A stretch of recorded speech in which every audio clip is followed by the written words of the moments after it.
Hello friends, నిన్న సంకటహర చతుర్థి కదండి. నేనైతే టెంపుల్కి వెళ్ళానండి. చిన్న వీడియో అయితే తీశాను. మీరు కూడా ఆ స్వామివారిని చూసి ఒకసారి నమస్కారం చేసుకోండి. ప్రతి మాసంలో కూడా మనకి పౌర్ణమి తర్వాత వచ్చే చవితిని సంకటహర చతుర్థి అంటాము. నిన్న అంటే 17/1/2025 సంకటహర చతుర్థి వచ్చిందండి. నెక్స్ట్ మంత్ అయితే మనకి 16వ తారీఖు వస్తుంది.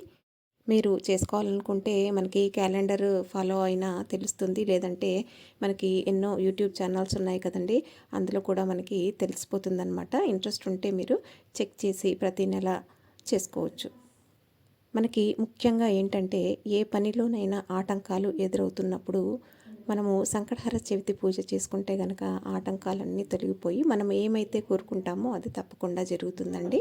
ముఖ్యంగా మనము చేయాల్సింది ఏంటంటే భక్తి శ్రద్ధలతోటి నమ్మకంతో, అంతేకాకుండా మనం కోరుకున్నది ఏంటంటే ధర్మబద్ధమై ఉన్నట్లయితే కనుక ఆ స్వామివారి యొక్క అనుగ్రహం అయితే మనకి కలుగుతుందండి.